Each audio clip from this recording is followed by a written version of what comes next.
Dear students and friends, आज का topic है वर्किंग विथ फंक्शन। तो आज हम समझेंगे पाइथन में फंक्शन हम कैसे बनाते हैं, कैसे उनको डिक्लेयर करते हैं, कैसे उनकी डेफिनेशन बनाते हैं, उनका यूज क्या होता है फंक्शन का, कितने टाइप्स के होते हैं फंक्शन, उनका वेरिएबल्स का स्कोप क्या होता है। तो आज की आउटलाइंस हैं हमारी। सबसे पहले फंक्शंस। तो यहाँ पर हम देखेंगे फंक्शन कैसे क्रिएट होता है, फंक्शन की डेफिनेशन क्या है, उसका यूज क्या है पाइथन में। इसके बाद हम समझेंगे पाइथन फंक्शन टाइप्स। इसका मतलब है कि हमारे पाइथन में फंक्शन कितने टाइप्स के होते हैं, इस टॉपिक के अंदर हम वो कवर करेंगे।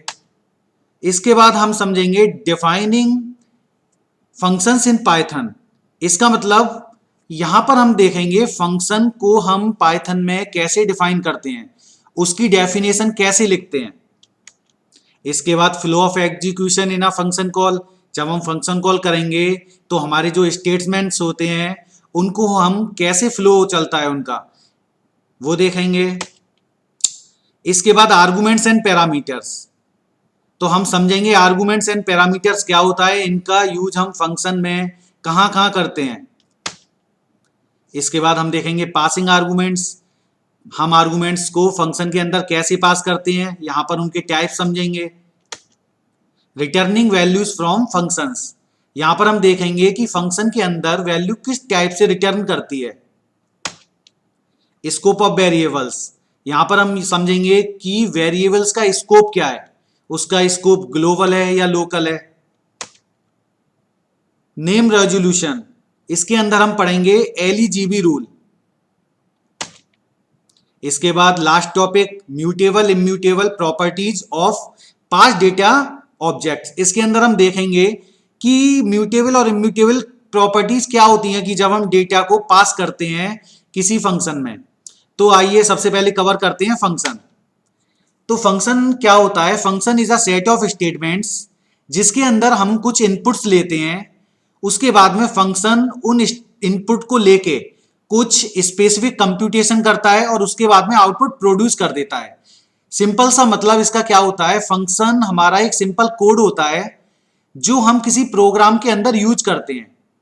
ये क्यों करते हैं, सिंपल इसका यूज हम इसलिए करते हैं कि उस कोड को उस प्रोग्राम के अंदर बार बार यूज ना करना पड़े। तो इससे क्या होता है, हमारी जो प्रोग्राम की कॉम्प्लेक्सिटी होती है वो कम हो जाती है, और जब हमारी प्रोग्राम की टाइम कॉम्प्लेक्सिटी कम होगी उतना ही ज्यादा हमारा प्रोग्राम बेटर होगा। इसके बाद हम समझेंगे दूसरा टॉपिक पाइथन फंक्शन टाइप्स। तो यहां पर हम देखेंगे कि पाइथन के अंदर फंक्शन हमारे कितने टाइप के होते हैं। तो सबसे पहले देखते हैं पहला फंक्शन कौन से टाइप का होता है। यहां पर होता है सबसे पहला function built in function. Built in functions का मतलब होता है कि ये प्री डिफाइंड फंक्शन होते हैं, इनकी डेफिनेशन प्री डिफाइंड होती है इंटरप्रेटर के अंदर। जैसे एग्जांपल्स ले लीजिए आप, इंट। हम जब प्रोग्राम बनाते हैं पाइथन के अंदर INT यूज करते हैं, ठीक है ना। उसके बाद इनपुट ले लीजिए वैल्यू लेने के लिए, टाइप कन्वर्जन के लिए। दूसरा फंक्शन होता है हमारा फंक्शन डिफाइंस इन मॉड्यूल्स। कुछ प्री डिफाइंड मॉड्यूल्स होते हैं जिनके अंदर हमारे फंक्शन दे रखे होते हैं। तो simple pre defined in particular models. जैसे हमने पढ़ा है मैथ मॉड्यूल, रैंडम मॉड्यूल। तो आपने पढ़ा होगा मैथ मॉड्यूल के अंदर POW एक फंक्शन होता है जो किसी वेरिएबल के ऊपर हम स्क्वायर वगैरह करने के लिए यूज करते हैं, या फिर कोई भी पावर लगाने के लिए। रैंडम मॉड्यूल के अंदर फंक्शन होता है रैंडेंट, इसका भी हम यूज करते हैं। इसके बाद हम देखते हैं user defined function. User defined function user द्वारा खुद बनाया जाता है। इसके माध्यम से यूजर अपने हिसाब से जिस टाइप का भी फंक्शन बनाना चाहता है, प्रोग्राम में जिस चीज की रिक्वायरमेंट है उसको, उसके अकॉर्डिंग वो अपने हिसाब से फंक्शन क्रिएट करता है। जैसे सपोज कीजिए उसको सम का फंक्शन बनाना है, तो हमें क्या करना है, हम सबसे पहले एक कीवर्ड यूज करते हैं DEF। वैसे तो आगे समझेंगे, अभी बस हम यहां पर फंक्शन के टाइप समझ रहे हैं, तब भी हम थोड़ा सा समझ लेते हैं कि DEF हमारा एक कीवर्ड होता है जो हम फंक्शन बनाने के लिए हमारा यूज होता है। यहां पर हम फंक्शन का नाम सम दे रहे हैं, ठीक है ना, और उसकी हमने पैरामीटर लिस्ट के अंदर दो वैल्यू पास कर रखी है, a, b। तो ये हमारा क्या है, एक सिंपल फंक्शन का प्रोटोटाइप है। फंक्शन हेडर हमने यहाँ पे बना के दिखाया है। तो यहां पर बस हम ये बताना चाह रहे हैं कि यूजर डिफाइंड फंक्शन का नाम यहां पर हमने सम यूज कर रखा है। यहां पे हमने क्या यूज कर रखा है, सम। चलिए इसके बाद में नेक्स्ट टॉपिक देखते हैं, डिफाइनिंग फंक्शन इन पाइथन। अब फंक्शन पाइथन के अंदर जब हम डिफाइन करते हैं तो सबसे पहले हम समझते हैं क्या कि फंक्शन जब हम बनाते हैं तो हमें कीवर्ड यूज करना पड़ता है DEF।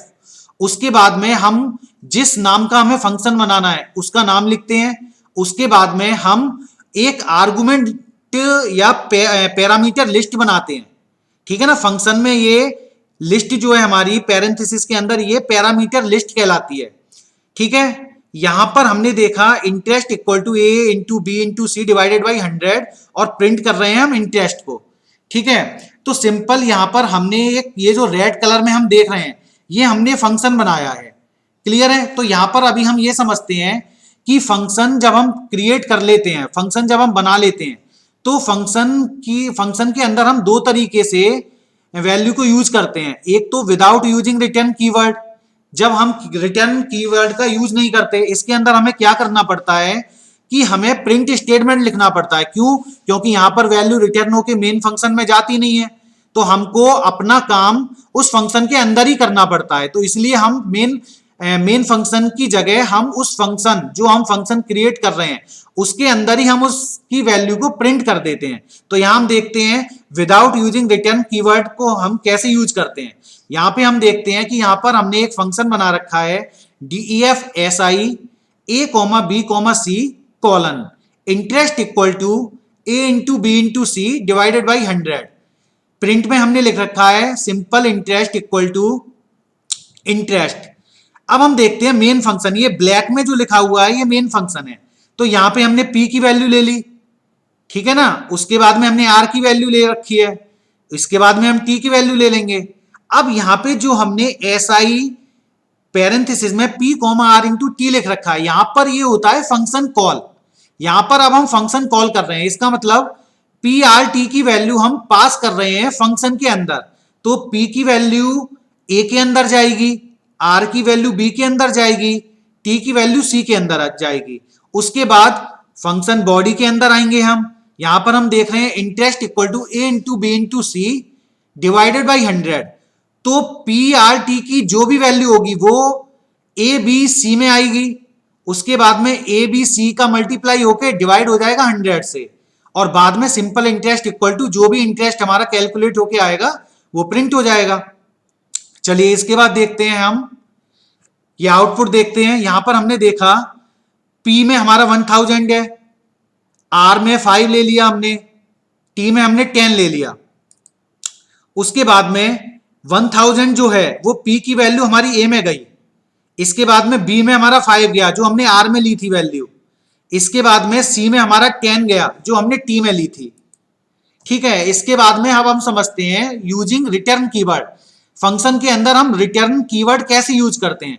तो सिंपल यहां पर हम क्या करेंगे, यहां पर हम फंक्शन के अंदर वैल्यू को प्रिंट नहीं करते, यहां पर हम क्या करेंगे, जो भी हमने अपना टास्क परफॉर्म किया है उसको हम रिटर्न कराएंगे मेन फंक्शन के अंदर। तो यहां पर हम देखते हैं हमने एक फंक्शन बनाया DEF SI a, b, c, और उसके फंक्शन बॉडी में हमने लिख रखा है interest equal to a into B into C divided by 100।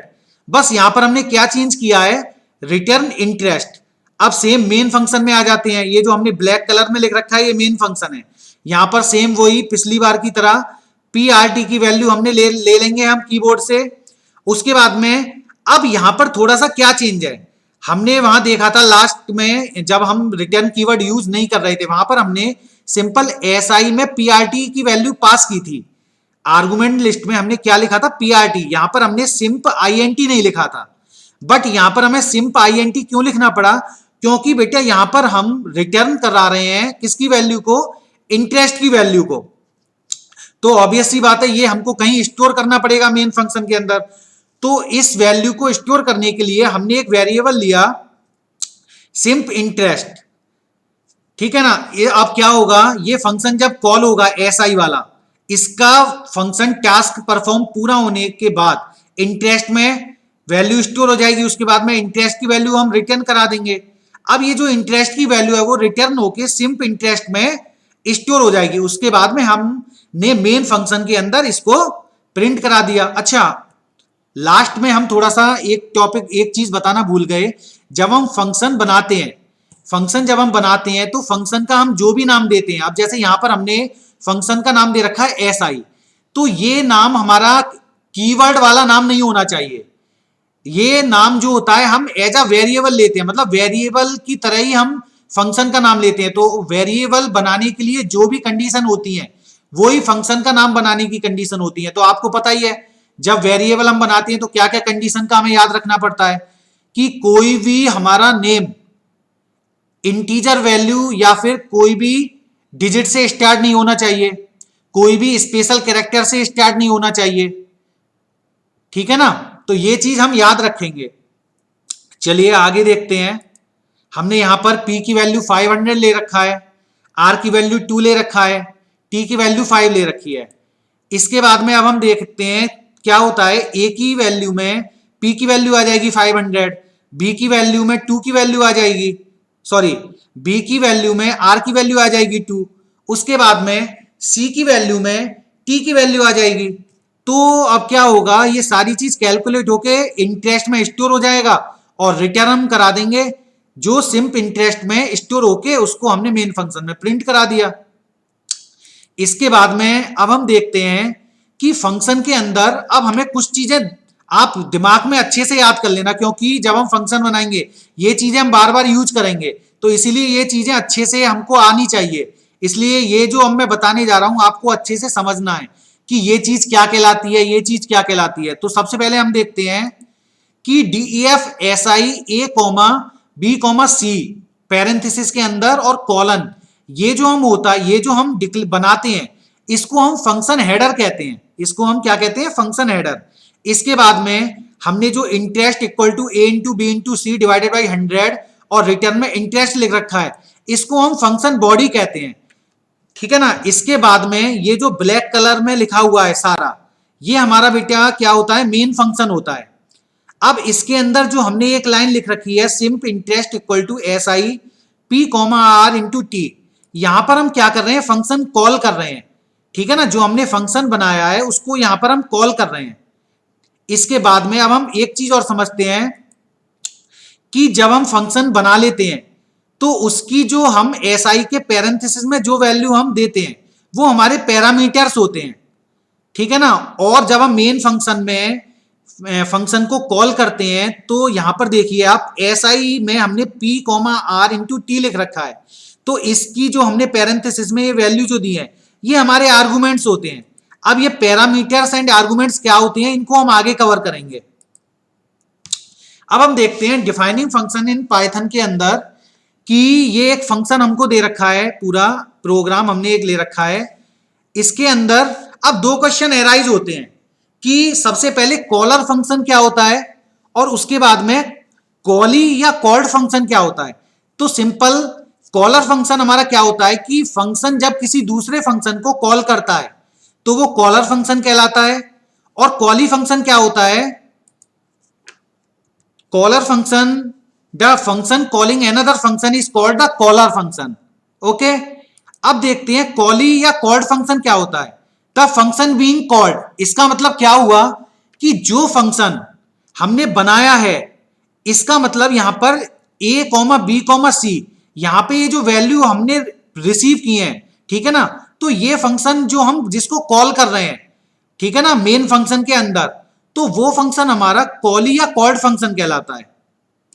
चलिए इसके बाद में अब हम समझेंगे flow of execution in a function call. अब हम ये देखेंगे इस टॉपिक के अंदर कि फंक्शन के अंदर कि स्टेटमेंट का फ्लो किस किस टाइप से होता है, कैसे हमारे स्टेटमेंट्स वर्क करते हैं। तो यहां पे हम समझते हैं। अब ये रेड कलर में जो लिखा हुआ है ये हमारा फंक्शन है, ठीक है ना, ये हमारा पूरा फंक्शन डेफिनेशन हमने बना रखा है, ये हमारा पूरा फंक्शन है। अब ये ब्लैक कलर में जो हमने यहां लिख रखा है ये हमारा मेन फंक्शन है। तो हमको पता है सबसे पहले मेन फंक्शन कॉल होता है, तो सबसे पहले कौन सा स्टेटमेंट काम करेगा, कौन सा फ्लो में कौन सा स्टेटमेंट आएगा, सबसे पहले फोर्थ स्टेटमेंट। तो हमने देखा फोर्थ स्टेटमेंट सबसे पहले फ्लो किया, उसके बाद में अब ये आर वाली जो स्टेटमेंट है वो वाला फ्लो करेगा, इसके बाद में टी वाला स्टेटमेंट आएगा, इसके बाद में सेवंथ लाइन में जो हमने ये स्टेटमेंट लिख रखा है simp int equal to S I parenthesis के अंदर P comma R comma T. तो इसमें क्या हो रहा है कि ये पी आर टी की वैल्यू हम पास कर रहे हैं किसको, फंक्शन को। तो यहां पर ये फंक्शन कॉल हो रहा है, तो इसका मतलब सबसे पहले सेवंथ स्टेटमेंट हमारा फ्लो में आएगा। चलिए इसके बाद में अब जब हमने फंक्शन कॉल कर लिया तो अब फंक्शन कॉल होगा, तो फंक्शन कॉल के लिए सबसे पहले हम ये स्टेटमेंट 1 पे आएंगे। तो स्टेटमेंट 1 पे जब हम आएंगे तो फंक्शन हेडर पर आएंगे, फंक्शन हेडर कॉल होगा। इसके बाद में अब उसके फंक्शन बॉडी के अंदर आएंगे, तो इसका मतलब स्टेटमेंट 2 हमारा क्या होगा, फ्लो में आएगा। तो स्टेटमेंट 2 आ गया, उसके बाद में अब स्टेटमेंट 3 आएगा। तो यहां पर क्या हो रहा है, रिटर्न हो रही है किसकी वैल्यू, इंटरेस्ट की वैल्यू। अब ये रिटर्न होके इंटरेस्ट की वैल्यू किसके अंदर स्टोर हो रही है, ये स्टोर हो रही है हमारी 7 के अंदर, स्टेटमेंट 7 के अंदर सिंप इंट में। तो इसका मतलब 7 वाला स्टेटमेंट फिर से फ्लो में आ गया, तो 7 वाला स्टेटमेंट आ गया। उसके बाद में सिंप इंटरेस्ट की, सिंप इंट की वैल्यू को हमने क्या किया, प्रिंट करा दिया 8th स्टेटमेंट में। तो इसका मतलब फ्लो में अब की बार क्या आया, 8th स्टेटमेंट आ गया। चलिए नेक्स्ट एग्जांपल देखते हैं इसी के अंदर।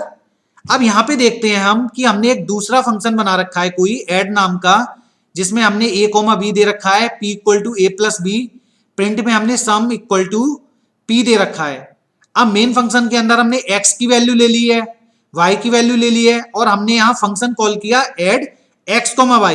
तो आपको पता ही है सबसे पहले मेन फंक्शन कॉल होगा, तो इसका मतलब स्टेटमेंट 4 काम करेगा सबसे पहले, तो स्टेटमेंट 4 आ गया फ्लो में। इसके बाद में स्टेटमेंट 5 काम करेगा, इसका मतलब y की वैल्यू लेंगे हम, तो स्टेटमेंट 5 फ्लो में होगा। अब इसके बाद में क्या होगा, फंक्शन कॉल कर रहे हैं हम स्टेटमेंट 6 में, तो इसका मतलब स्टेटमेंट 6 वर्किंग में आ गया, तो स्टेटमेंट 6 आ गया। इसके बाद में जब हम फंक्शन कॉल करेंगे तो अब ये फंक्शन हेडर पर जाएगा, इसका मतलब स्टेटमेंट 1 जो है हमारा फ्लो में आ गया। अब जब स्टेटमेंट 1 फ्लो में आ गया तो इसके बाद में इसकी फंक्शन बॉडी के अंदर जाएंगे, तो हमने देखा स्टेटमेंट 2 वर्क करेगा, स्टेटमेंट 2 में लिखा हुआ है p equal to a plus B. अब ये कैलकुलेट होके स्टेटमेंट 3 के अंदर प्रिंट हो जाएगा, तो इसके बाद में स्टेटमेंट 3, सो ये हमारा यहां पर काम खत्म हो जाएगा, क्योंकि यहां पे हमने रिटर्न तो करा ही नहीं रखा। चलिए अब हम आगे देखते हैं नया टॉपिक, आर्गुमेंट्स एंड पैरामीटर्स। तो आर्गुमेंट्स हमारा क्या होता है वैल्यूज बीइंग पास्ड, जब हम वैल्यू को पास करते हैं, ठीक है ना, फंक्शन के अंदर, तो वो हमारे आर्गुमेंट्स कहलाते हैं। और पैरामीटर्स क्या होते हैं, जब वैल्यू हमें रिसीव होती हैं तो वो पैरामीटर्स कहलाते हैं। तो इस एग्जांपल के अकॉर्डिंग हम समझते हैं। यहां पर देखिए आप, हमने एक फंक्शन बना रखा है def ऐड में a कोमा b लिख रखा है। अब हम यहां देखते हैं कि a कोमा b ये जो वैल्यू हमें कहां से रिसीव हुई है, मेन फंक्शन के अंदर जब हम ये फंक्शन कॉल कर रहे हैं। यहां पर देखिए सबसे पहले आप ऐड में हमने x कोमा y ले रखा है, तो ये x कोमा y की वैल्यू हमारी कहां जा रही है, फंक्शन के अंदर। इसका मतलब x की वैल्यू a पे जाएगी, y की वैल्यू b पे जाएगी। तो यहां पर ये क्या हो रहा है हमारा, ये तो हमारी जो x कोमा y है ये हमारे आर्गुमेंट्स कहलाएंगे, क्योंकि ये हम वैल्यू पास कर रहे हैं, ठीक है ना। और यहां पर हमें ये वैल्यू a कोमा b में ये वैल्यू रिसीव हो रही है, ठीक है। तो आर्गुमेंट्स और पैरामीटर्स में आप कोई डाउट नहीं होना चाहिए। अच्छा, अब इस एग्जाम्पल से हम कुछ चीजें और समझते हैं कि फंक्शन के अंदर हम वैल्यूओं को जब हम पास करते हैं मेन फंक्शन से, जब हम मेन फंक्शन के अंदर फंक्शन कॉल करते हैं तो उनके अंदर जब हम वैल्यू पास करते हैं मेन फंक्शन जो हमने बनाया है, तो उसमें हम वैल्यू 3 तरीके से पास कर सकते हैं। जैसे यहां देखिए ऐड में हमने x कोमा y लिया, इसमें हमने डायरेक्ट वेरिएबल पास किए हैं। अब दूसरा फंक्शन कॉल में देखिए आप, ऐड में हमने 5 कोमा 4 ले रखा है, इसका मतलब हमने यहां पर डायरेक्ट लिटरल वैल्यू पास कर रखी है। अब देखिए तीसरे फंक्शन कॉल में क्या हो रहा है यहां पर कि हमने एक्सप्रेशन ले रखे हैं, हम डायरेक्ट एक्सप्रेशन भी यूज कर सकते हैं पास करने में। जैसे यहां पे हमने लिखा x plus 4 comma y minus 2, तो अब हमने कीबोर्ड से x की जो भी वैल्यू ली होगी उसमें +4 होकर 4 ऐड होकर वो हमारा जो हमने फंक्शन बनाया है उसके अंदर ए के अंदर जाएगी वैल्यू, और जब हमने y की जो भी वैल्यू ली कीबोर्ड से उसमें से 2 हमारा सब्ट्रैक्ट होके तब वो b के अंदर जाएगा। चलिए इसके बाद हम देखते हैं पासिंग आर्गुमेंट्स क्या होते हैं।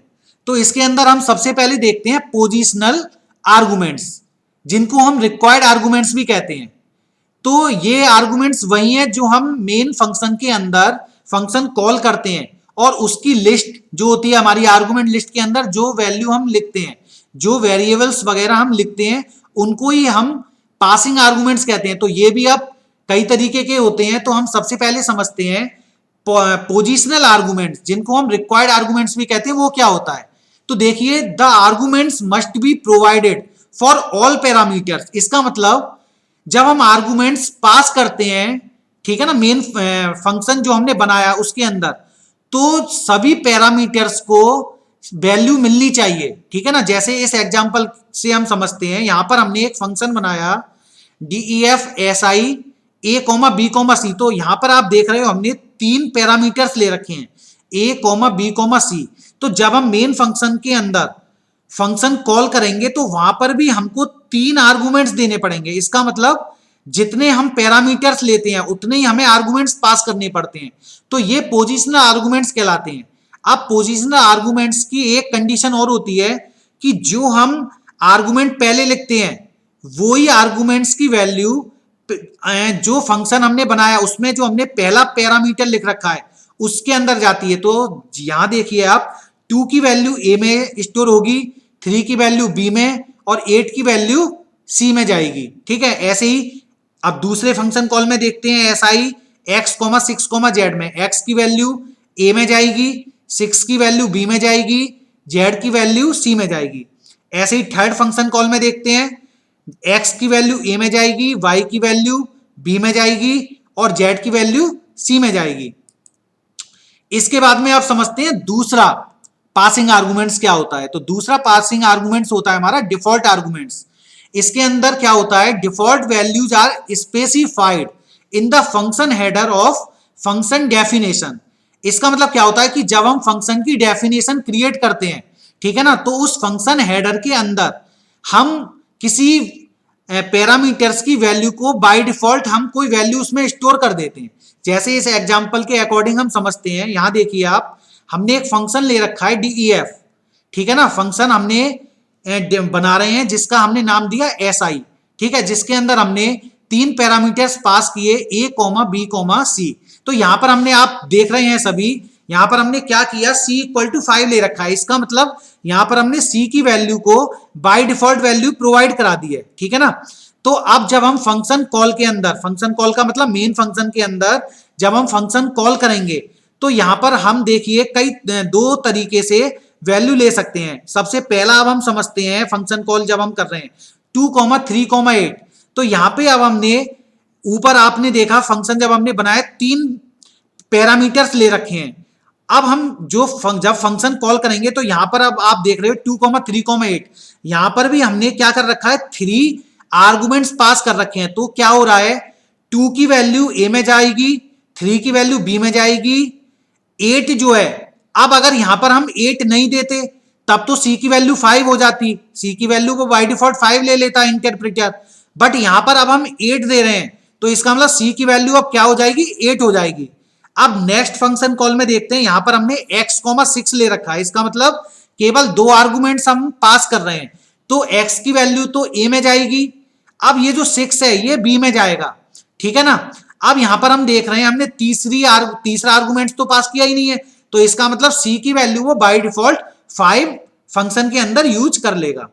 अच्छा, अब हम यहां पर एक चीज कंडीशन होती है डिफॉल्ट आर्गुमेंट्स की, जब हम फंक्शन हेडर क्रिएट करते हैं और जब हम किसी पैरामीटर्स की वैल्यू को बाय डिफॉल्ट देते हैं, ठीक है ना, बाय डिफॉल्ट किसी पैरामीटर्स की वैल्यू को लेते हैं, तो हमें कुछ चीजें याद रखनी पड़ती हैं। क्या कि सपोज करो अगर हमको A की वैल्यू बाय डिफॉल्ट लेनी है, सपोज करो हमको A में 2 स्टोर करना है, A = 2 लेना है, तो हम क्या देखेंगे, कंडीशन क्या होती है हमारी कि A के राइट हैंड साइड में जितने भी हमारे पैरामीटर्स हैं वो भी पहले से उसमें बाय डिफॉल्ट वैल्यू स्टोर होनी चाहिए, ठीक है ना। अब जैसे यहां पे हमने देखा बी में बाय डिफॉल्ट वैल्यू स्टोर नहीं है, तो इसका मतलब हम ए में बाय डिफॉल्ट वैल्यू स्टोर नहीं कर सकते। चलिए ठीक है, अब हम देखते हैं, हम चाहते हैं कि बी में कोई वैल्यू हम 3 स्टोर करना चाहते हैं बाय डिफॉल्ट, ठीक है ना। तो अब हम चेक करते हैं कि बी के राइट हैंड साइड में जो पैरामीटर दे रखा है उसमें पहले से कोई बाय डिफॉल्ट वैल्यू है या नहीं। तो यहां पर हम देखते हैं कि सी में पहले से बाय डिफॉल्ट वैल्यू है, इसका मतलब बी में अब हम 3 बाय डिफॉल्ट दे सकते हैं, ठीक है ना। तो हमें बस इतना याद रखना है कि मेन क्या बोलते हैं कि जब हम फंक्शन बनाते हैं तो फंक्शन के अंदर जब हम पैरामीटर्स के अंदर बाय डिफॉल्ट वैल्यू देते हैं तो सबसे पहले हमें यह देखना पड़ता है कि उसके राइट हैंड साइड में जितने भी हमारे पैरामीटर्स दे रखे हैं उनको हम बाय डिफॉल्ट वैल्यू पहले से दे रखी है, तभी हम उस पैरामीटर में बाय डिफॉल्ट वैल्यू स्टोर कर सकते हैं, ठीक है ना। अब हम कुछ एग्जांपल देखते हैं डिफॉल्ट आर्गुमेंट्स के। यहां देखिए हम कुछ लीगल और इलीगल एग्जांपल देखते हैं। यहां पर हमने डीईएफ सम पैरेंथेसिस में a b c equal to 5 ले रखा है, जो कि लीगल है। क्यों? क्योंकि बेटा हम देख रहे हैं c इक्वल टू 5, ठीक है ना। और यहां पर a में भी कोई वैल्यू नहीं है, b में भी कोई वैल्यू नहीं है, और इन दोनों के राइट हैंड साइड में हम देख रहे हैं c में 5 है, तो कोई प्रॉब्लम नहीं है। अब हम यहां देखते हैं डीईएफ में सम ले रखा है a equal to 2 b c equal to 5। तो अब हम देख रहे हैं कि जब हमने a इक्वल टू 2 ले रखा है तो कंडीशन ये कहती है कि a के राइट हैंड साइड में जितने भी पैरामीटर्स है उसमें बाय डिफॉल्ट वैल्यू होनी चाहिए। तो अब हम देखते हैं a के राइट हैंड साइड में b और c दे रखा है, बट c में तो चलो बाय डिफॉल्ट वैल्यू है, बट b में तो कोई वैल्यू है ही नहीं, तो इसका मतलब ये इलीगल हमारा फंक्शन हेडर है। इसके बाद में अब हम तीसरा फंक्शन हेडर देखते हैं डीईएफ सम। यहां पर हम देखते हैं कि a b इक्वल टू 3 है और c। तो यहां पर अब देखिए आप b में 3 स्टोर कर रखा है, इसका मतलब b में हमने बाय डिफॉल्ट वैल्यू 3 दे रखी है। चलिए a के लिए चेक करते हैं, a के लिए b में तो दे रखी है by default value, but c में नहीं है, इसका मतलब पहले इलीगल हो गया ये, ठीक है ना। और b के लिए अगर b में अगर हम 3 देंगे तो c में नहीं है वैल्यू बाय डिफॉल्ट, तो इसलिए इलीगल है। अब देखते हैं हम चौथा फंक्शन हेडर। यहां पर हम देखते हैं a b equal to 7 c equal to 5। ये हमारा लीगल है। क्यों? क्योंकि यहां देखिए आप a के राइट हैंड साइड में हमने जो भी पैरामीटर्स लिए हैं उसमें बाय डिफॉल्ट वैल्यू है दोनों में, तो इसलिए वैलिड है। अब b के लिए हम देखते हैं b में जब 7 दे रखा है तो उसके राइट हैंड साइड वाले जो पैरामीटर है c में उसमें भी वैल्यू पहले से ही है, इसलिए ये लीगल है। यहां देखते हैं अब हम डीईएफ में सम। यहां देखिए आप a में 3 दे रखा है, b c यहां हमने ले रखा है a इक्वल टू 3। इसका मतलब हमने 3 स्टोर कर रखा है a में। हमने क्या करा, 3 को हमने a में स्टोर किया। तो यहां हम देख रहे हैं a के लिए उसके राइट हैंड साइड में जो भी पैरामीटर्स दे रखे हैं b c उसमें बाय डिफॉल्ट वैल्यू नहीं है, इसलिए इलीगल है। अब यहां देखते हैं अगला फंक्शन हेडर। यहां पर हमने ले रखा है a equal to 3 b equal to 5 c equal to 7। तो यहां तो हमने क्या कर रखा है, तीनों को हमने बाय डिफॉल्ट वैल्यू दे रखी है, इसलिए लीगल है। चलिए अब देखते हैं तीसरा पासिंग आर्गुमेंट, जिसको हम कीवर्ड या नेम्ड आर्गुमेंट्स कहते हैं, ठीक है ना। अब यहां पर हम एक चीज समझते हैं। ये देखिए आप, सबसे पहले हमने एक ये एग्जांपल लिया। यहां पर अब समझना आप अच्छे से, यहां पर हमने एक फंक्शन बनाया डीईएफ सम, और उसके हमने पैरामीटर लिस्ट के अंदर a b c ले रखा है, ठीक है ना। उसके बाद में हम प्रिंट करा रहे हैं a b c की वैल्यू, ठीक है। मेन फंक्शन के अंदर हमने क्या लिया, a की वैल्यू 4 ले ली, b में हमने 5 ले लिया, c में 6 ले लिया, और प्रिंट करा रहे हैं b c a, ठीक है ना। प्रिंट का मतलब प्रिंट हमने यहां पे क्या किया, b c a। यहां पर अब हमने एक चीज छोड़ दी गलती से। यहां पर हम बेटा क्या करेंगे, यहां पर हम लिखना भूल गया मैं, यहां पर हमको फंक्शन कॉल और करना है। यहां पर हमको क्या, प्रिंट की जगह हमको यहां क्या लिखना था, प्रिंट की जगह हमको यहां पर सम लिखना था, ठीक है ना। यहां पर हमको प्रिंट की जगह सम लिखना था, जो गलती से मैंने यहां पे प्रिंट कर रखा है, इसलिए ध्यान रखना यहां पे ये गलती से प्रिंट हो रखा है, बट हमको यहां पर क्या करना है, यहां पे सम कर लेना है, ठीक है ना। चलिए, तो अब यहां पर हम सम मान के चलते हैं, यहां पर सम दे रखा है। तो अब देखिए, हम चाहते तो क्या थे कि जब हम यहां पर बी कॉमस ये यहां पर जब हम सम में हमने बी कॉमा सी कॉमा ए दे रखा है, तो जब हम यहाँ पे बी कॉमा सी कॉमा ए की वैल्यू पास करना चाह रहे थे, तो हम चाहते तो ये थे कि बी की वैल्यू बी में जाए, सी की वैल्यू सी में जाए और ए की वैल्यू ए में जाए। बट यहां पर क्या होगा, बी की वैल्यू ए में जाएगी, सी की वैल्यू बी में जाएगी और ए की वैल्यू सी में जाएगी। ठीक है ना। तो आउटपुट आपका क्या आएगा, जब प्रिंट होगा तो 5, 6 और 4 आएगा। ठीक है ना। इसके बाद अब हम चाहते हैं कि ए की वैल्यू हमारी ए में जाए, बी की वैल्यू बी में जाए और सी की वैल्यू सी में जाए, और हम उनको किसी भी ऑर्डर में लिखें, तो पर हमारी वैल्यू हमारी उसी में जाए जो वेरिएबल हमने ले रखा है। तो चलो देखते हैं कैसे जाएगी वो वैल्यू। अब यहां देखिए, हमने फंक्शन ले रखा है सम में ए कॉमा बी कॉमा सी, और यहां हम प्रिंट करा रहे हैं ए कॉमा बी कॉमा सी। तो यहां पर भी वही गलती है, प्रिंट की जगह यहां पे हमें सम लेना पड़ेगा। और अब हम क्या करेंगे, अब हमको वही वेरिएबल लेने पड़ेंगे जो हमने पैरामीटर्स में ले रखे हैं, ए कॉमा बी कॉमा सी। तो आर्गुमेंट्स में भी हम वही लेंगे, बी ए कॉमा बी कॉमा सी। ठीक है ना, वही लेंगे। बट अब हम इनकी प्लेस कुछ भी लिख सकते हैं, क्योंकि अब हम क्या करेंगे, उनकी वैल्यू को आर्गुमेंट लिस्ट के अंदर ही हम स्टोर कर देंगे। जैसे यहां पे हमने क्या कर रखा है, बी में 5 स्टोर कर रखा है, यहाँ पे सी में 6 स्टोर कर रखा है, यहाँ पे हमने ए में 4 स्टोर कर रखा है। तो यहाँ पे हमने बता रखा है कि ए में 4, तो यहाँ पे क्या होगा कि ये ए की वैल्यू ए में जाएगी, सी में नहीं जाएगी। ए की वैल्यू ए में जाएगी। अब बी की वैल्यू जो 5 है वो बी में जाएगी, सी की वैल्यू जो सी 6 दे रखी है वो सी में जाएगी। तो आउटपुट हमारा क्या प्रिंट होगा, 4, 5, 6 प्रिंट होगा। ठीक है, मैं एक बार फिर से बता रहा हूं, इसमें हमारा ये प्रिंट की जगह यहां पर सम आएगा, ऐसे ही यहां पर प्रिंट की जगह सम आएगा। ठीक है ना। चलो आगे देखते हैं अगला topic, returning values from function. Returning values और फंक्शन में हम देखेंगे कि जब हम फंक्शन में कुछ वैल्यू रिटर्न कराते हैं तो वो दो तरीके से रिटर्न हो जाती हैं। तो इस तरीके से हमारे फंक्शन जो होते हैं दो तरीके के हो सकते हैं, एक तो हमारा नॉन वॉइड फंक्शन कहलाता है और एक दूसरा कहलाता है वॉइड फंक्शन। तो नॉन वॉइड फंक्शन क्या होते हैं, जिस फंक्शन के अंदर हमारी वैल्यू रिटर्न करती है उसको तो हम नॉन वॉइड फंक्शन कहते हैं, और जिस फंक्शन के अंदर हमारी वैल्यू रिटर्न नहीं करती उसको हम वॉइड फंक्शन कहते हैं। जैसे इस एग्जांपल में आप देखो, इस फंक्शन के अंदर हमने इंटरेस्ट की वैल्यू को रिटर्न करा रखा है, और मेन फंक्शन के अंदर यहां पर हमने सिंप इंट में इसको स्टोर करा लिया और हमने सिंप इंटरेस्ट को यहां पर प्रिंट करा दिया। तो इस टाइप का जो हमने ये फंक्शन बनाया इसको हम नॉन वॉइड फंक्शन कहेंगे। ठीक है ना। इसके बाद में अब हम समझते हैं वॉइड फंक्शन का एग्जांपल। तो यहां पर हमने एक फंक्शन बनाया ऐड करके। तो यहां पे आप देख रहे हो कि ए कॉमा बी में जो भी वैल्यू हमें रिसीव हुई है वो पी में ए प्लस बी होके स्टोर हो जाएंगी, और यहीं पर हमने क्या किया, सम इक्वल टू पी ले लिया। इसका मतलब सम में क्या, पी में क्या आएगा, जो भी हमने ए और बी की वैल्यू हमें रिसीव हुई है वो स्टोर हो जाएगा, प्लस होके स्टोर हो जाएगा पी में, और पी की वैल्यू हमारी प्रिंट हो जाएगी। तो ये हमारा एग्जाम्पल हो गया वॉइड फंक्शन का। चलिए अब हम कुछ एग्जाम्पल देखते हैं वॉइड फंक्शंस के।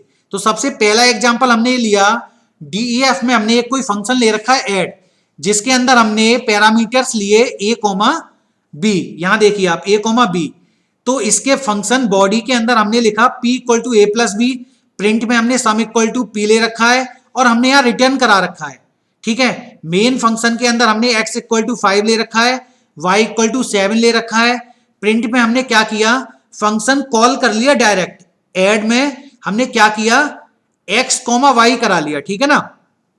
तो क्या होगा आपको पता ही है, सबसे पहले मेन फंक्शन कॉल होता है, तो सबसे पहले x की वैल्यू 5, फिर y की वैल्यू 7। अब हम यहां देख रहे हैं प्रिंट के अंदर हमने फंक्शन कॉल किया, तो सबसे पहले फंक्शन कॉल होगा ऐड x कॉमा y। तो हमने यहां देखा जब फंक्शन हमारा x कॉमा y हमने कॉल किया तो ये फंक्शन जो हमने ऐड बना रखा है ये कॉल होगा, तो x की वैल्यू a पर जाएगी और y की वैल्यू b पे जाएगी। तो x की वैल्यू जो हमारी 5 है वो a में आ गई, y की वैल्यू जो 7 है वो हमारी b पर आ गई।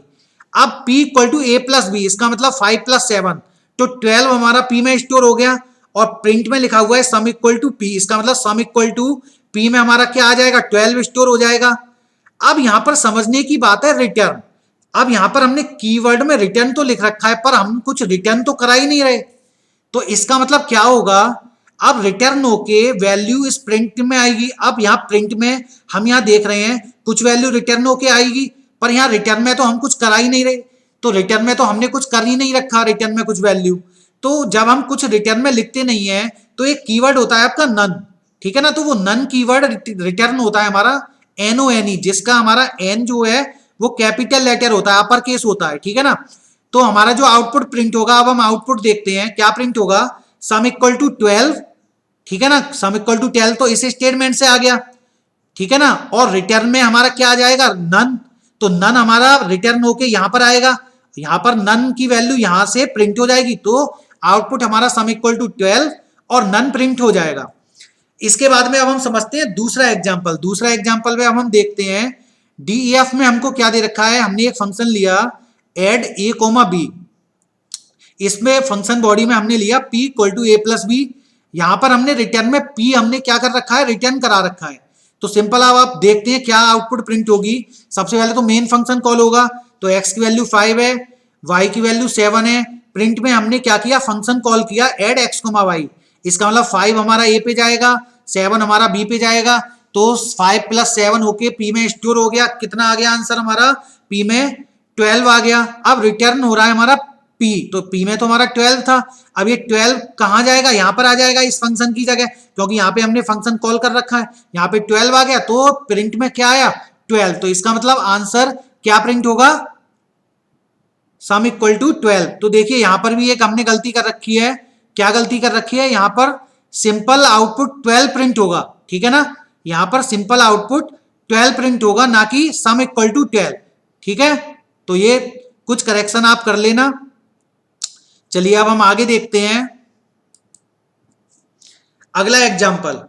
यहां पे अब हम देखते हैं अगले एग्जाम्पल में हमने एक फंक्शन ले रखा है एड सब करके, ठीक है, तो हमने फंक्शन का नाम दिया एड सब, और जिसके पैरामीटर लिस्ट में हमने A, B ले रखा है, ठीक है। अब हम देखते हैं P equal to A plus B, और यहां हमने फंक्शन बॉडी में ले रखा है P equal to A plus B, Q equal to A minus B, और रिटर्न हमने क्या करा रखा है P, Q।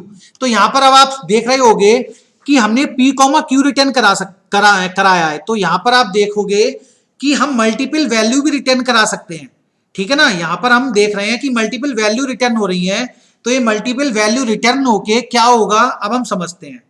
तो सबसे पहले मेन फंक्शन कॉल होगा, तो x में 8 है, y में 5 है, अब z इक्वल टू एड सब x, y, तो ये फंक्शन कॉल होगा, x की वैल्यू हमारी a पे गई, y की वैल्यू b पे गई, a प्लस बी, इसका मतलब 8 प्लस 5 होके p में 13 आ गया, और q में क्या आ गया, a माइनस बी, इसका मतलब 3 आ गया q में। रिटर्न p, q, इसका मतलब p और q की वैल्यू रिटर्न होगी, तो p में तो हमारा क्या है 13 है, और q में क्या है 3 है, तो ये दोनों वैल्यू रिटर्न होके z में आएंगी।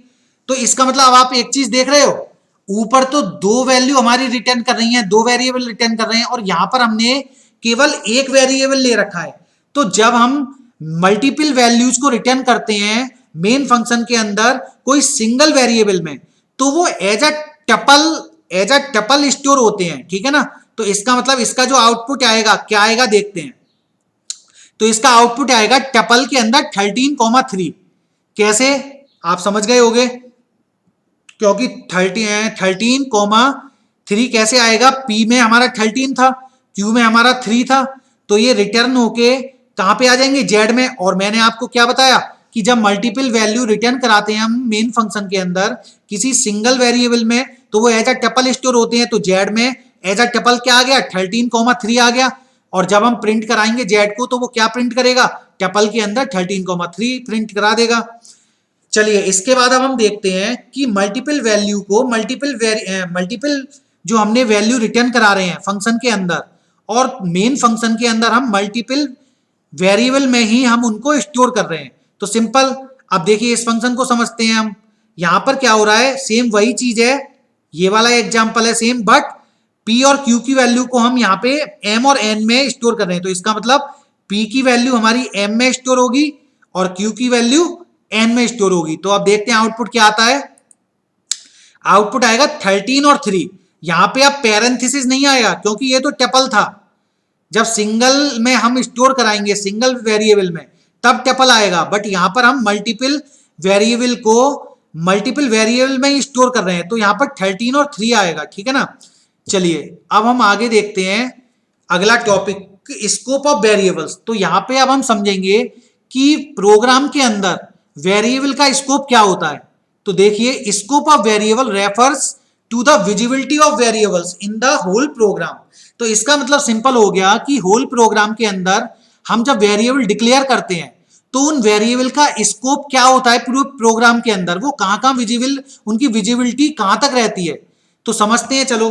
तो ये स्कोप जो होता है हमारा दो टाइप का होता है, ग्लोबल स्कोप और एक होता है हमारा लोकल स्कोप। तो सबसे पहले हम समझते हैं ग्लोबल स्कोप क्या होता है। A name declared in a main program is said to have a global scope. तो सिंपल सा जो भी वेरिएबल या नाम हम मेन प्रोग्राम के अंदर डिक्लेयर करते हैं तो उसका हमारा क्या होता है, ग्लोबल स्कोप होता है, ठीक है। एग्जाम्पल से हम आगे समझेंगे। अब देखते हैं लोकल स्कोप क्या होता है। तो a name declared in a function body is said to have a local scope. तो सिंपल वही बात कि कोई वेरिएबल या किसी नाम को हम फंक्शन की बॉडी के अंदर डिक्लेयर करेंगे तो उसका स्कोप क्या होगा, लोकल स्कोप होगा। अब समझते हैं ग्लोबल वेरिएबल्स और लोकल वेरिएबल्स। तो ग्लोबल वेरिएबल क्या होता है। A global variable is a variable defined in main program. Simple, main program के अंदर जो वेरिएबल हमने डिफाइन कर रखे हैं वो ग्लोबल वेरिएबल्स कहलाते हैं, और लोकल वेरिएबल्स क्या कहलाएंगे, जो फंक्शन के अंदर हमने डिफाइन कर रखे हैं वो क्या कहलाएंगे, लोकल वेरिएबल्स कहलाएंगे। चलिए अब हम एग्जांपल से समझते हैं। तो सबसे पहले हम देखते हैं ये वाला एग्जांपल। यहां पर क्या दे रखा है, डीईएफ में सम ए कॉमा बी कॉमा सी और पी में ले रखा है ए प्लस बी प्लस सी। रिटर्न में हम पी करा रहे हैं। यहां पर हम देखेंगे मेन फंक्शन में दे रखा है x equal to 2, y equal to 4, z equal to 6, और एड में हमने क्या ले रखा है, सम x कॉमा वाई। तो अब हम यहां देखेंगे एड में हमने फंक्शन कॉल कराया सम x कॉमा वाई। तो सबसे पहले फंक्शन कॉल होगा, तो हम जो हमने फंक्शन बना रखा है सम नाम का वो कॉल हो गया। अब हम देखेंगे x की वैल्यू a पे गई, y की वैल्यू b पे गई, z की वैल्यू c पे गई। अब इसका मतलब 2 प्लस 4 प्लस 6 प्लस होके p में स्टोर हो जाएगा। इसका मतलब 12 जो है हमारा p में स्टोर हो गया।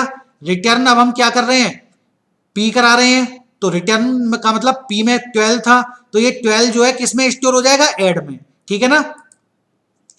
चलिए अब इस दूसरे एग्जांपल से देखते हैं, ठीक है। यहां पर अब हम ये देखते हैं कि यहां पर आप एक चीज नोटिस कर रहे हो, यहां पर हमने देखा कि हमने इस फंक्शन जो हमने फंक्शन बनाया है और मेन फंक्शन के सबसे हटके हमने ऊपर x इक्वल टू 2 लिख रखा है, ठीक है ना। तो बेटा जब हम मेन फंक्शन या कोई हम फंक्शन बनाते हैं उससे अलग हम कोई वेरिएबल लिखते हैं, ठीक है ना, तो वो भी हमारा ग्लोबल वेरिएबल कहलाता है।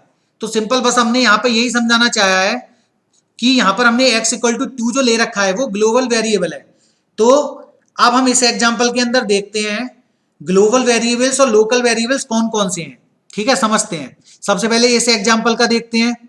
तो यहां पर अब हम देखते हैं ग्लोबल वेरिएबल कौन कौन सी है, x, y, z और एड, ये हमारी ग्लोबल वेरिएबल्स हैं। चलिए अब हम देखते हैं क्या बोलते हैं, लोकल वेरिएबल्स हमारे कौन कौन से हैं, ए बी सी और पी। ए बी सी और पी ये हमारे क्या हैं, लोकल वेरिएबल्स है। ऐसे इस एग्जांपल के लिए भी ग्लोबल वेरिएबल्स और लोकल वेरिएबल्स सेम रहेंगे। क्यों, क्योंकि मैंने आपको बताया था जब फंक्शन और मेन फंक्शन के अलग हम कोई वैल्यू लिखते हैं तो वो भी ग्लोबल वेरिएबल होता है। तो इसका मतलब एक्स हमारा ग्लोबल वेरिएबल हो गया, और वाई और जेड और एड ये तीनों भी हमारे क्या हो गए, ग्लोबल वेरिएबल्स हो गए। अब हम देखते हैं फंक्शन के अंदर जब हम कोई पैरामीटर्स या वेरिएबल डिफाइन करते हैं तो वो क्या होता है, उसका स्कोप लोकल होता है और वो लोकल वेरिएबल कहलाते हैं। तो यहां पे हम देखेंगे ये तीनों वेरिएबल ए बी सी और पी ये भी हमारे क्या हैं, लोकल वेरिएबल्स हैं।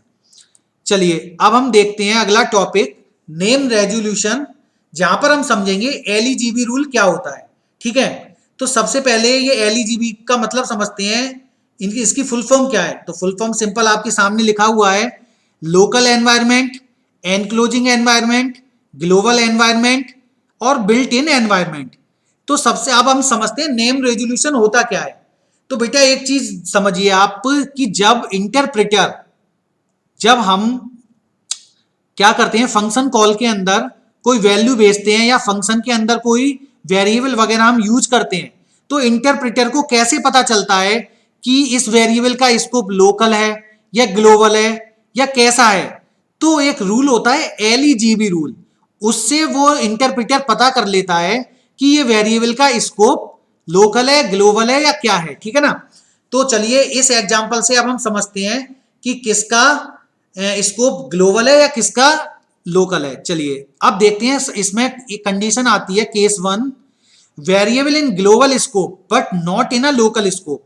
तो यहां पे हम समझेंगे कि वेरिएबल का स्कोप ग्लोबल है बट लोकल नहीं है। कैसे, यहां पर हमने एक फंक्शन बनाया sum A comma B, sum equal to A plus B, print X return S. तो ये तो हमारा फंक्शन डेफिनेशन हो गई पूरी, और मेन फंक्शन हमने x equal to 10 y equal to 20, print में हमने क्या फंक्शन कॉल करा रखा है सम x कोमा y। तो यहाँ क्या होगा, देखिए आउटपुट तो आपको पता है क्या आएगा निकल के, बट अब मैं यहाँ पे समझाना चाह रहा हूं आपको कि प्रिंट x, इस फंक्शन में ये जो प्रिंट x दे रखा है, इंटरप्रेटर को कैसे पता चलेगा कि ये जो x है इसका ग्लोबल स्कोप है। तो समझिए आप। अच्छा पहले मैं आपको ये एग्जांपल से पहले इन चारों का वर्क समझा दूं। लोकल एनवायरनमेंट, लोकल एनवायरनमेंट का मतलब क्या होता है कि जब हम किसी वेरिएबल को कोई फंक्शन के अंदर डिक्लेयर करते हैं तो उसका लोकल एनवायरनमेंट होता है, ठीक है ना। अब समझते हैं एनक्लोजिंग एनवायरनमेंट, जब हम किसी वेरिएबल को कोई फंक्शन के अंदर डिफाइन करते हैं और वो फंक्शन किसी दूसरे फंक्शन के अंदर होता है, ठीक है ना, और वो फंक्शन किसी दूसरे फंक्शन के अंदर होता है, तो इसको एनक्लोजिंग एनवायरनमेंट कहते हैं। ग्लोबल एनवायरनमेंट क्या होता है, जब हम उस वेरिएबल को ग्लोबल या ग्लोबली डिफाइन करें या फिर मेन फंक्शन के अंदर डिफाइन करें। बिल्ट इन एनवायरनमेंट क्या होता है कि वह वेरिएबल जिनकी डेफिनेशन, ठीक है ना, इंटरप्रेटर के अंदर पहले से स्टोर है, ठीक है ना, या जो मॉड्यूल्स होते हैं जो हम बनाते हैं, ठीक है ना, बनाने का मतलब जो प्री डिफाइंड मॉड्यूल्स होते हैं उनके अंदर प्री डिफाइंड वेरिएबल्स भी होते हैं, आइडेंटिफायर्स होते हैं, ठीक है ना, वो बिल्ट इन एनवायरनमेंट होता है उनका। तो अब इंटरप्रेटर कैसे पता करेगा कि ये चारों चीज कैसे वर्क करती हैं।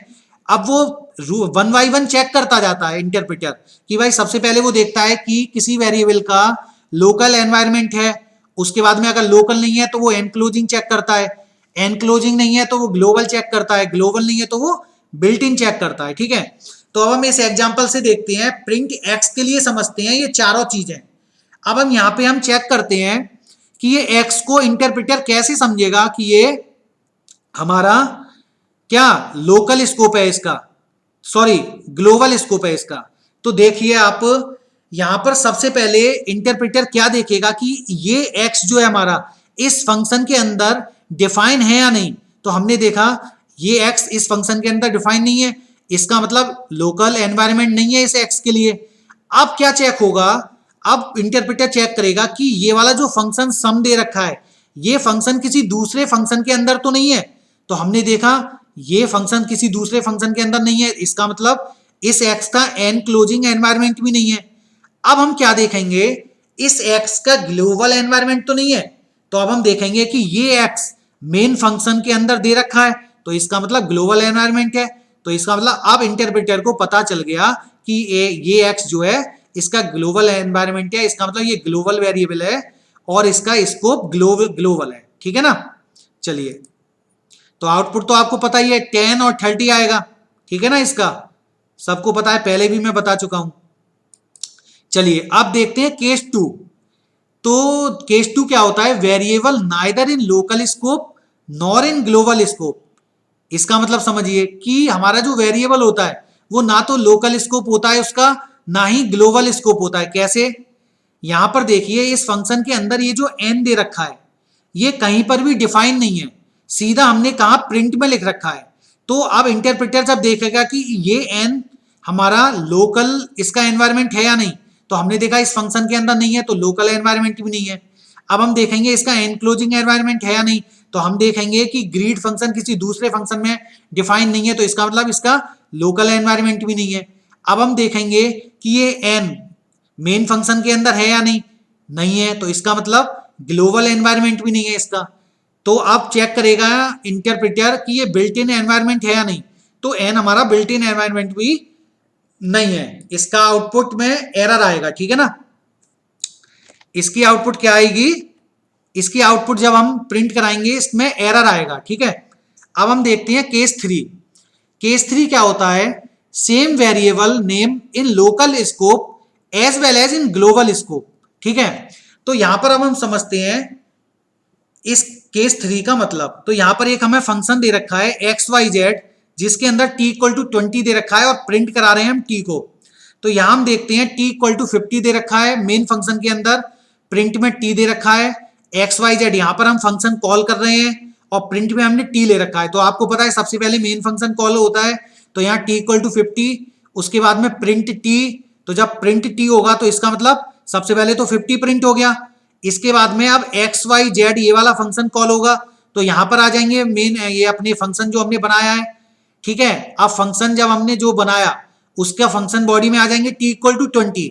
तो यहां पर ये जो t दे रखा है इसका लोकल स्कोप है, क्योंकि ये जो t है इस फंक्शन के अंदर हमने यूज कर रखा है।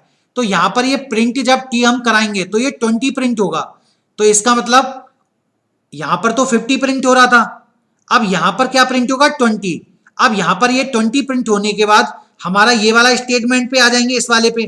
तो यहां पर हमें दे रखा है प्रिंट टी, तो यहां पर हमने देखा टी में कोई चेंज हुआ ही नहीं, क्योंकि इस टी का जो स्कोप था वो लोकल था यहां पर, ठीक है ना।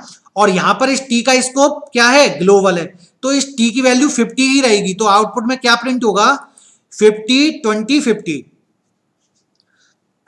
ठीक है ना बेटा।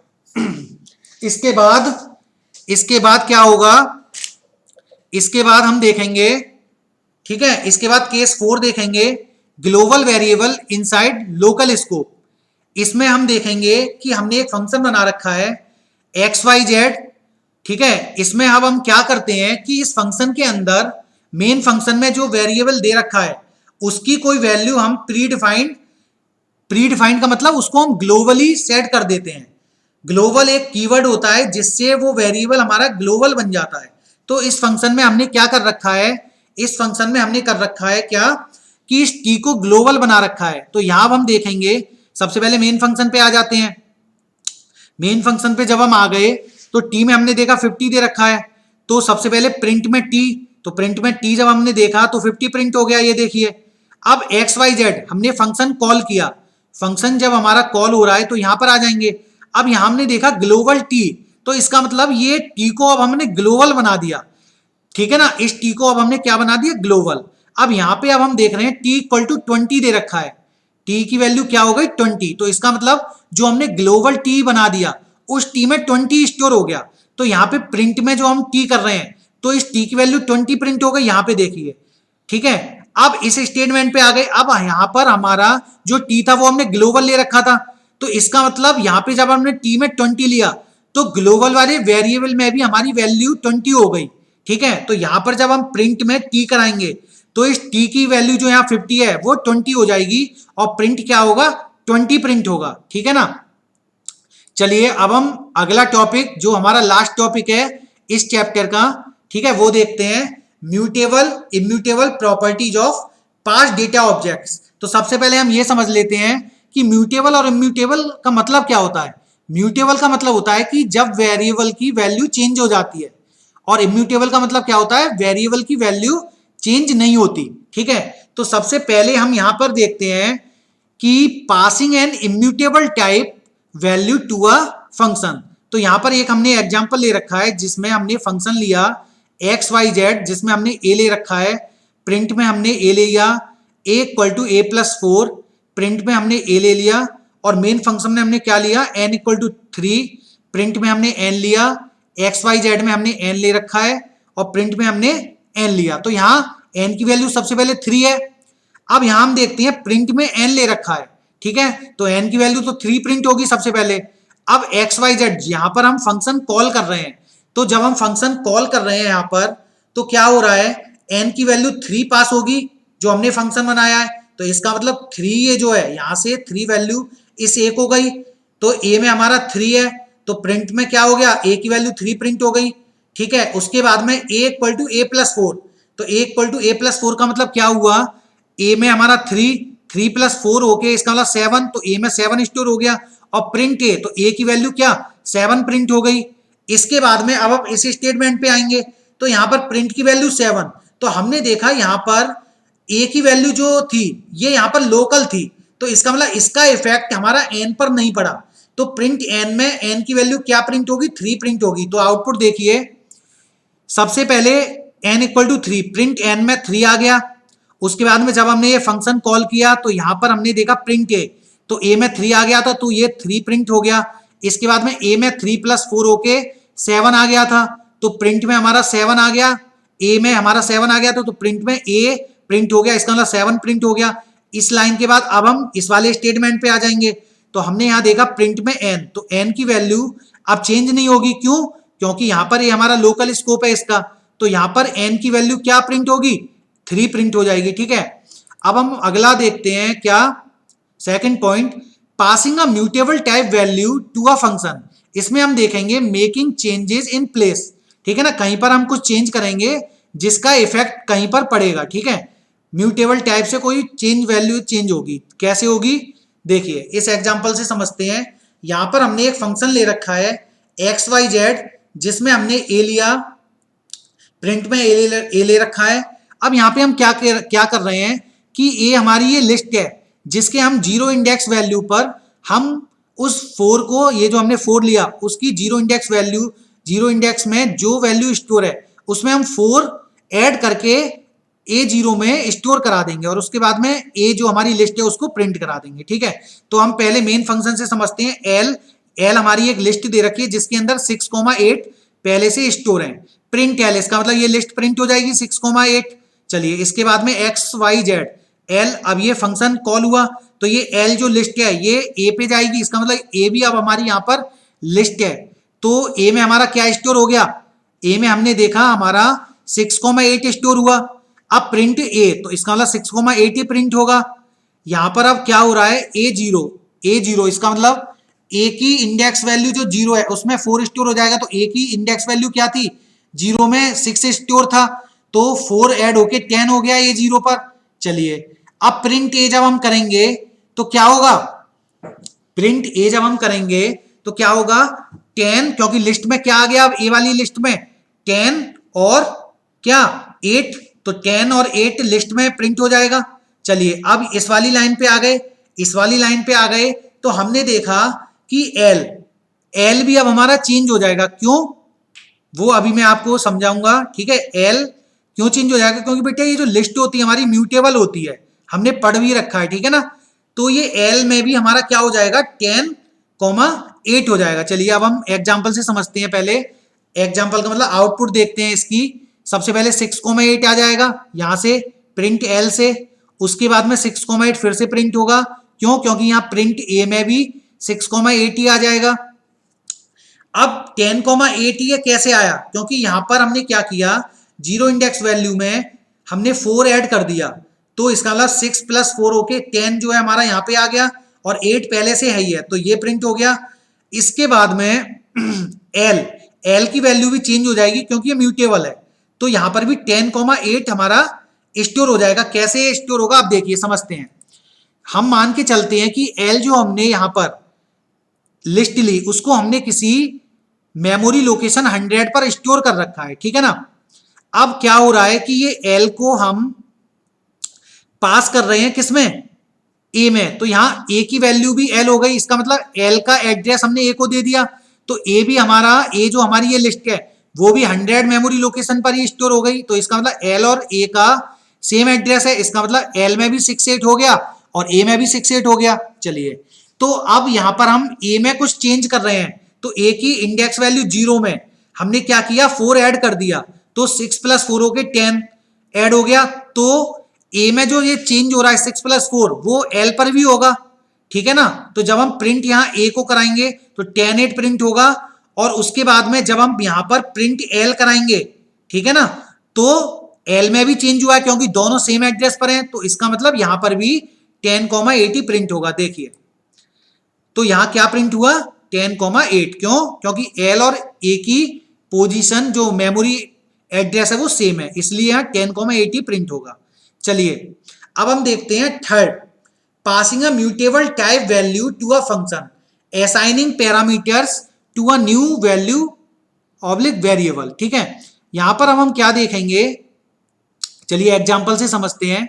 हमने एक फंक्शन ले रखा है, ठीक है, X Y Z A, print A करा रहे हैं। अब यहां पर हम क्या कर रहे हैं, यहां पर हमने एक नई लिस्ट ले रखी है और यहां पर हमने ए में उस लिस्ट को स्टोर कर दिया। फिर हम क्या कर रहे हैं, ए में अपेंड कर रहे हैं 5 को और प्रिंट करा रहे हैं ए को। अब मेन फंक्शन से समझते हैं। सबसे पहले ए में क्या दे रखा है, 6,8। इसका मतलब प्रिंट जब हम एल को कराएंगे 6,8 प्रिंट हो जाएगा। अब एक्स वाई जेड में हमने यहाँ पे जो फंक्शन कॉल कर रहे हैं, तो एल जो दे रखा है, इस एल की वैल्यू ए में जाएगी। इसका मतलब अभी तक तो ए में क्या है हमारा 6,8 है, तो प्रिंट जब हम ए कराएंगे तो 6,8 प्रिंट होगा। चलिए, अब हमने नई एक लिस्ट ली बी, जिसमें हमने 1,2 स्टोर कर दिया। ठीक है, अब ए इक्वल टू बी, इसका मतलब हमने ए को बी का मेमोरी एड्रेस दे दिया। ठीक है, तो ए में अब क्या आ गया, 1,2 आ गया। चलिए, तो अब ए में हम अपेंड कर रहे हैं 5, तो इसका मतलब ए में क्या आ गया, 1,2,5 आ गया। तो जब हम प्रिंट कराएंगे ए को तो 1,2,5 प्रिंट होगा। उसके बाद में जब हम प्रिंट एल पे आ जाएंगे तो एल में तो कोई चेंज हुआ ही नहीं है। देखिए, तो क्या प्रिंट होगा, 6,8। तो आउटपुट तो बेटा ये आएगी 6,8। क्यों, क्योंकि 6,8 ये पहला वाला जो 6,8 है वो यहां से आएगा। ठीक है, और ये दूसरा 6,8 वो इस लाइन से आएगा, और तीसरा ये 1,2,5 जो है वो इस लाइन से आएगा, और ये 6,8 ये जो है वो इस स्टेटमेंट से आएगा। ठीक है, अब ये समझते हैं ये आया कैसे। तो वही चीज, हमने एल को स्टोर कर लिया 6,8 को 100 मेमोरी लोकेशन पे। ठीक है, इसके बाद में अब हम यहाँ पे फंक्शन कॉल कर रहे हैं, तो ये एल की वैल्यू ए पर जाएगी। ठीक है, तो इसका मतलब ए जो हमारी लिस्ट है वो भी 100 मेमोरी लोकेशन पे स्टोर हो गई। इसके बाद में अब हम क्या देखते हैं, हमने बी एक कोई नई लिस्ट बनाई। ठीक है, तो बी हमने जो एक नई लिस्ट बनाई उसको हमने स्टोर कर दिया सपोज 102 लोकेशन पे। अब क्या हो रहा है, A equal to B, A equal to B, इसका मतलब ए को हमने बी का एड्रेस दे दिया। ठीक है, ए को हमने बी का एड्रेस दे दिया, तो ए अब हमारा कहां जाएगा, 102 लोकेशन पे। ठीक है, तो ए अब हमारा कहां गया, 102 लोकेशन पे। अब हम क्या कर रहे हैं, ए में अपेंड कर रहे हैं क्या, 5। तो इसका मतलब ए में क्या आ गया, अब 125 आ गया। ठीक है, तो यहां देखिए 125 आ गया। तो यहां पर जब हम प्रिंट ए कराएंगे तो ए तो अब 102 वाली पोजीशन पर है ना, 102 मेमोरी लोकेशन पर है, तो यहां पर तो 125 प्रिंट होगा, ये हो गया प्रिंट। बट एल में देखो 6,8 है, यहां तो कुछ चेंज ही नहीं हुआ, तो यहां पर 6,8 आएगा। ठीक है, तो चलिए, तो ये हमारी कुछ कंडीशन थी। इसी के साथ ये हमारा टॉपिक खत्म होता है, वर्किंग फॉर फंक्शन। ठीक है ना, तो इसके बाद अब आपका काम रहता है कि आप मेरे चैनल को ज्यादा से ज्यादा सब्सक्राइब करो, ताकि मैं आगे और वीडियो